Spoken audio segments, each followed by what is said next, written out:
राधे राधे, हरे कृष्णा।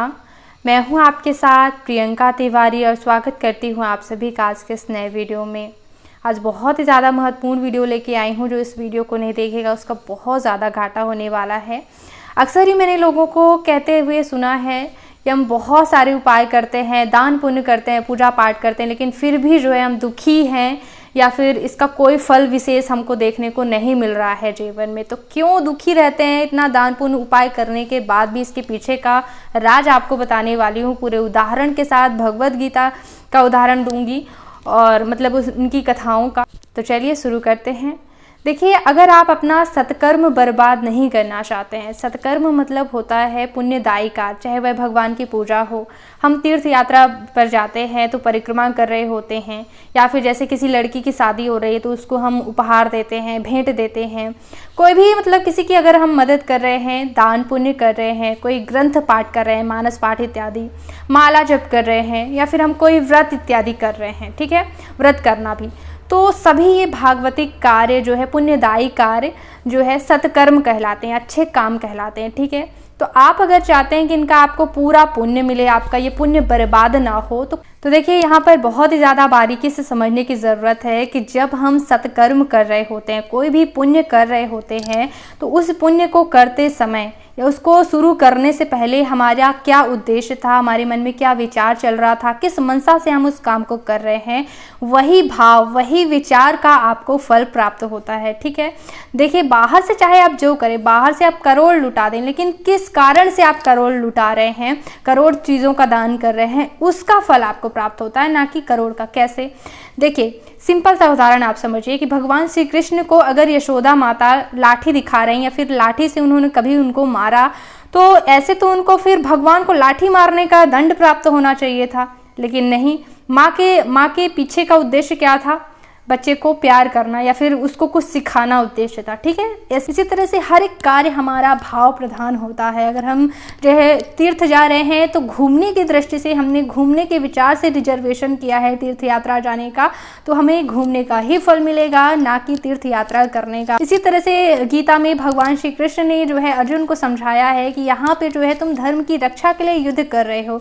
अगर धर्म की रक्षा के लिए ना होता तो इतने सारे लोगों को मारने का, हत्या करने का तुमको पाप मिलता, लेकिन धर्म की रक्षा के लिए है, इसलिए हत्या का भी पाप नहीं है, ये तुम्हारा पुण्य की श्रेणी में आ जाएगा। इसी तरह से जो हम भागवतिक कार्य या फिर पुण्य कर रहे होते हैं, तो किस विचार से हमने वो पुण्य शुरू किया था या फिर हम कर रहे हैं। जैसे कि हम तीर्थ यात्रा पर जाते हैं तो कई लोग केवल घूमने जाते हैं, कई लोग जैसे कि हम बाग बगीचे देखना हमको अच्छा लगता है, मॉल देखना अच्छा लगता है, तो वहीं मंदिर देखना अच्छा लग रहा है। जैसे कि नया वैवाहिक जोड़ा क्या करता है, जैसे हनीमून मनाने जाते हैं वैसे मतलब जा रहे हैं मंदिर घूमने। तो अगर हम इस दृष्टि से जा रहे हैं मंदिर घूमने जा रहे हैं, तो फिर घूमने का ही फल प्राप्त होने वाला है, तीर्थ यात्रा का फल कोई प्राप्त नहीं होने वाला। यहीं अगर आपका विचार ये है कि भगवान के दर्शन के लिए या फिर हमारी ये मनोकामना है इसकी प्राप्ति के लिए, या फिर पुण्य प्राप्त हो, या फिर हमारी भक्ति और आगे बढ़े, तो उसका फल आपको प्राप्त होता। तो रिजर्वेशन करते टाइम जो भी आपका विचार था, उद्देश्य है, उसकी फल की प्राप्ति आपको होगी, ना कि आप वहाँ जाके मेहनत कर रहे हैं उसकी।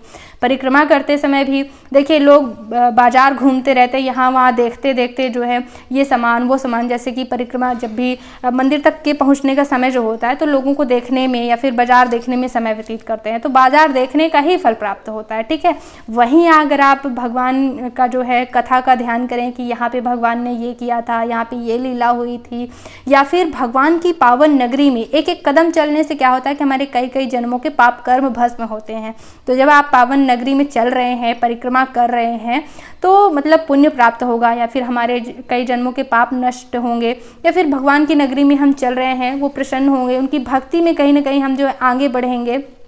इसलिए जो है हमें परिक्रमा करनी चाहिए और भगवान का नाम जप करते करते जो है परिक्रमा करनी चाहिए, तब हमें जो है परिक्रमा करने का फल प्राप्त होता है। यानी कि तीर्थ यात्रा पर भी चलने का भी पुण्य है, एक एक कदम चलने का पुण्य है, लेकिन हम उसको गवा रहे हैं बाजार देखने में या फिर लोगों से बात करने में, तो ऐसे जो है फल प्राप्त होता है, ठीक है।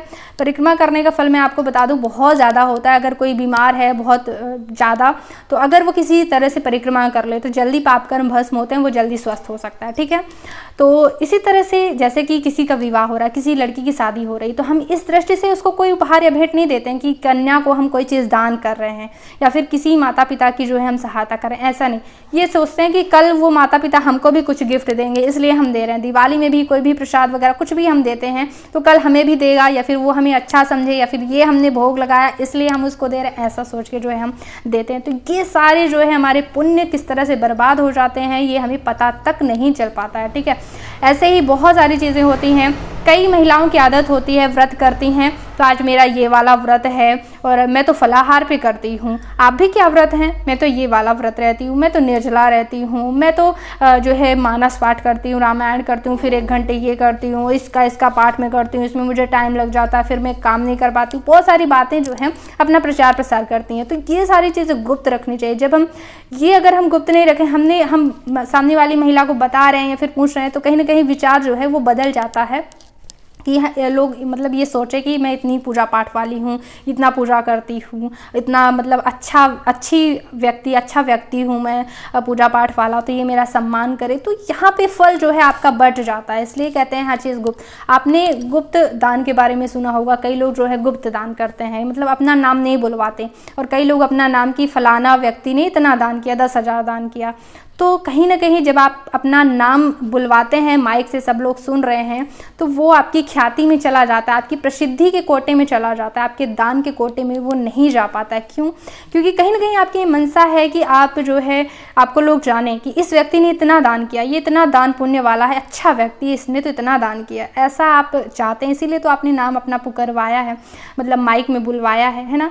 ऐसे ही नेता लोग क्या करते हैं, बहुत बड़े बड़े भंडारा करते हैं। देखिए, आप करोड़ों लोगों को खिला दें, करोड़ों लोगों को भंडारा करवा दें, उसका फल आपको प्राप्त नहीं होता। किस विचार से जो है आप भंडारा करवा रहे हैं, उसका फल आपको प्राप्त होता है। नेता लोग क्या करते हैं कि कई लोग एकत्रित होंगे, सोचेंगे कि पूजा पाठ करने वाला व्यक्ति है तो वो उसको वोट करेंगे, या फिर लोगों के एकत्रित होने से जो है जान पहचान बढ़ती है, तो इसलिए लोगों को इकट्ठा करने के लिए, जान पहचान बढ़ाने के लिए जो है नेता लोग भंडारा करवाते हैं और फिर जो है सबको मतलब खिलाते पिलाते हैं। तो भंडारा कोई भी व्यक्ति करे, उसके पीछे क्या, उसका उद्देश्य क्या है? क्या वो भक्ति भाव से, यानी कि भगवान के जनों की सेवा करने के लिए, लोग हैं भूखे हैं, गरीबों की एक दिन सेवा हो जाए, इस दृष्टि से अगर वो भंडारा करता है तब उसको भंडारे का फल प्राप्त होगा।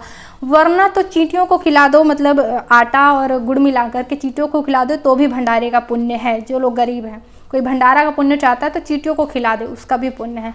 लेकिन कोई अगर प्रसिद्धि चाहता है, लोगों को जोड़ना चाहता है, तो वो उसी का फल प्राप्त होता है। तो इसी तरह से हमें हर एक चीज़ ध्यान रखना चाहिए। हम क्या करते हैं, सबसे बड़ी गलती करते हैं, आजकल स्टेटस का ज़माना है, ठीक है। हमने गुरुजनों की सेवा करी, हम तीर्थ यात्रा जा रहे हैं, तो ठीक है कि किसी दृश्य की हमने फ़ोटो डाल दी कि हम यहाँ पे गए हैं, ठीक है, कोई बात नहीं है, एक आध फ़ोटो डाल दी। लेकिन अगर आप तीर्थ यात्रा में बंदरों को खिला रहे हैं, उसका भी आपने फ़ोटो डाल दिया, आपने जो है किन्हीं साधु संतों को दान दिया, आपने उनका भी फ़ोटो डाल दिया। फ़ोटो खिंचाते समय भी जो है भाव बट जाता है। आप फ़ोटो पे ध्यान दे रहे हैं, पोजीशन पे ध्यान दे रहे हैं, तो वहाँ पे आपका भाव बढ़ गया। क्या फल आपको मिला? कोई फल नहीं मिला, वो फ़ोटो के कोटे में चला गया, वो आपके दान के कोटे में गया ही नहीं, ठीक है। दूसरा, प्रशंसा, कहीं ना कहीं कि आपके स्टेटस लोग देखें और कहें कि आपने वहाँ ये किया, ये अच्छा व्यक्ति, इसने इतना दान किया, ये कार्य किए, इसकी दृष्टि से जो है आप प्रशंसा पाने के लिए स्टेटस डालते हैं, तो ये इसी स्टेटस के कोटे में जाता है, उसी भाव के कोटे में जाता है। तो इस बात का हमें ध्यान रखना चाहिए। मैं आपको एक कथा भी सुनाना चाहती हूँ। उस कथा को सुनकर जो है आपको बहुत अच्छी तरह से ये ज्ञान हो जाएगा कि हाँ, कैसे भाव से ही जो है हमें पुण्य की प्राप्ति होती है। ध्यान से था जो है ये गुरुदेव के मुख से ही मैंने सुनी हुई है। एक डाकू था, उसको जो है लोगों को मारने काटने में बहुत ज़्यादा सुख प्राप्त होता था, मतलब बहुत मज़ा आता था। जब लोग तड़पते थे, चिल्लाते थे, तो काटने में उनको मज़ा आता था डाकू को। तो एक बार जो है उसका सामना एक साधु से हुआ। साधु को भी उस डाकू ने मारना चाहा, काटना चाहा। तो साधु ने कहा, क्यों तुम मारते काटते हो? तो उसने बताया कि मुझे बहुत खुशी होती जब लोग मारते काटते समय चिल्लाते हैं, तड़पते हैं। तो साधु महात्मा ने कहा कि सुखी होने के तो और भी साधन, इससे भी बड़ा सुख होता है। तो साधु के ऐसा कहने पर, क्योंकि साधुओं के चेहरे पे एक तेज होता है, उनकी वाणी में एक प्रभाव होता है। अगर साधु किसी को कुछ बता रहे होते हैं ना, तो उसमें प्रभाव होता है, सब लोग उसको सुनते ही हैं, ठीक है, अच्छा साधु जो होता है। तो भले ही वो डाकू पापी था, उसने साधु की बात सुनी और माना भी। तो साधु ने बताया कि भक्ति में और पूजा पाठ में सुख है। तो उसने माना डाकू ने, लेकिन कहा कि मैं बहुत पापी हूँ, तो क्या मेरे पाप भस्म हो सकते हैं, तो क्या मुझे भी सुख प्राप्त हो सकता है भक्ति में। तो साधु ने कहा हाँ, आपके भी पाप भस्म हो सकते हैं, इसकी भी व्यवस्था ग्रंथों में है। अगर आप तीर्थ यात्रा करें, सभी तीर्थों के दर्शन करें, तो जो है आपके पाप भस्म हो सकते हैं। तो साधु महात्मा ने उस डाकू को एक सूखी लकड़ी प्रदान की और कहा कि तुम तीर्थ घूमने जाओ, जब तुम्हारे पाप भस्म हो जाएंगे तो ये लकड़ी हरी हो जाएगी। जैसे ही ये लकड़ी हरी हो जाए, जान जाना कि तुम्हारे पाप भस्म हो गए, तुम मेरे पास आ जाना, ठीक है। तो चला, तो रास्ते में एक घटना घटित हुई। हुआ क्या कि चलते चलते वह थक गया, तो एक पेड़ के नीचे विश्राम करने जो है बैठ गया। तो पेड़ के नीचे जब वह बैठा, तो पेड़ के ऊपर जो है 4 व्यक्ति बैठे थे, जो योजना बना रहे थे कि आज इस गांव को जला करके खाक कर देना है। पहले गांव को लूटना है, फिर सारे गांव को जला देना है, मार डालना है।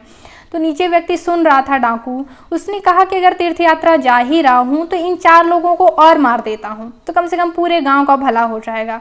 मारता तो मैं था ही, तो 4 लोगों को और मार देता हूँ और तीर्थ यात्रा जाने में मतलब इसका भी फल कट ही जाएगा। तो उसने क्या किया कि एक एक को बुला के, क्योंकि वो पहले से ही एक्सपर्ट था, इतने लोगों को मारता काटता था, तो एक एक को बुला करके जो है नस दबा दबा के उसने 4 को मार दिया। तो और फिर तीर्थ यात्रा करने को चला। तो जैसे ही वो उठा और उसने लकड़ी उठाई, लकड़ी हरी हो गई। अब क्या था, वो साधु के पास पहुंचा। साधु ने पूछा कि कैसे लकड़ी हरी हो गई, इतनी जल्दी तीर्थ यात्रा तो हो नहीं सकती। तब उसने कहा कि मैंने ऐसा ऐसा किया और 4 लोगों को और निपटा के आ गया हूँ। मैंने तो तीर्थ यात्रा नहीं की, लेकिन 4 लोगों को और मैंने मौत के घाट उतार दिया। तो उसने पूछा क्यों, कैसे, तो उसने बताया कि पूरा गांव बच जाता है इसलिए। तब साधु महात्मा ने उसे समझाया कि यहाँ पे तुम्हारे विचार, तुम्हारे अंदर के भाव के कारण तुम्हें पुण्य प्राप्त हुआ है, वो भी पूरे तीर्थों के भ्रमण करने का।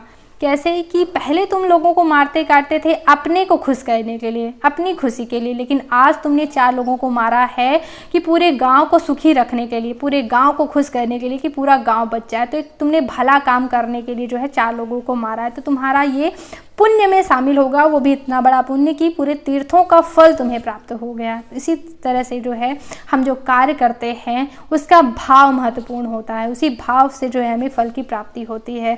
तो कभी भी जो है चर्चाएं नहीं करनी चाहिए कि हम ये व्रत करते हैं, वो व्रत करते हैं, या फिर हम इतना माला जप करते हैं, हम ये मानस पाठ कर रहे हैं और ये कर रहे हैं, इतनी ज़्यादा चर्चा, क्योंकि ऐसा करने से जो है हमारे पुण्य फल जो है बंट जाते हैं। और साधु महात्मा ने तो यहाँ तक कहा है, गुरुदेव के से ही सुना है कि अगर आप विश्व प्रसिद्ध मंदिरों में भी कोई पुजारी हैं और भाव से पूजा नहीं कर रहे हैं तो उनको भी पुण्य फल प्राप्त नहीं होगा। कैसे कि अगर आप, जैसे कि दुर्योधन श्री कृष्ण थे, श्री कृष्ण को उसने भगवान नहीं माना दुर्योधन ने, तो उसको कैसे भगवान के दर्शन का फल प्राप्त होगा। इसी तरह से तीर्थों के पुजारी भी अगर उनको भगवान नहीं मान रहे हैं या उस भाव से पूजा नहीं कर रहे हैं तो कैसे उन्हें पुण्य की प्राप्ति होगी। तो जब मन में भाव होता है, भले ही सामने भगवान है, भाव रहेगा भगवान का या फिर कि उनके दर्शन करने का, तब तो उसकी प्राप्ति होगी। तो हमारे मन के अंदर जो भी विचार चल रहे होते हैं, जिस कारण से हम कोई पुण्य करते हैं, उसी की फल की प्राप्ति हमें होती है। बर्बाद कर रहे होते हैं, जैसे कि अगर हमारे घर में कोई ब्राह्मण आया, कोई मानदान आया, जैसे कि नंद इत्यादि ही आई, तो हम उन्हें कोई गिफ्ट दे रहे हैं, नंद को उपहार दे रहे हैं, तो ये सोचते हैं कहीं नंद नाराज ना हो जाए, इसलिए हम ये इतने रुपए दे रहे हैं या फिर इतना ये उपहार दे रहे हैं। सास वगैरह कोई भी आई हैं तो हम इसलिए दे रहे हैं ये नाराज ना हो जाए, तो उसके नाराज ना होने के कोटे में ही जाएगा, आपके दान पुण्य के कोटे में बिल्कुल नहीं जाएगा। तो ये अगर आप पुण्य कर ही रहे हैं तो अच्छे भावों से करना चाहिए, और फोटो वगैरह मतलब इतना ज़्यादा प्रचार प्रसार नहीं करना चाहिए कि जो है कोई भी चीज़ गुप्त ना रहे और हम अपने जो है पूरे पुण्य गवा बैठें। तो अगर आप सभी के कोई प्रश्न है पूजा पाठ, धर्म, रिश्तों में सामंजस्य को लेकर, आप मुझे पूछ सकते हैं कमेंट्स में। उन कमेंट्स पे मैं गौर करती हूँ और वीडियो उपलब्ध कराने की कोशिश करती हूँ। और इसी तरह धार्मिक वीडियो देखने के लिए एक बार चैनल पे ज़रूर आइएगा, क्योंकि बहुत महत्वपूर्ण वीडियो देती रहती हूँ। इस वीडियो को देखने के लिए बहुत बहुत धन्यवाद। राधे राधे।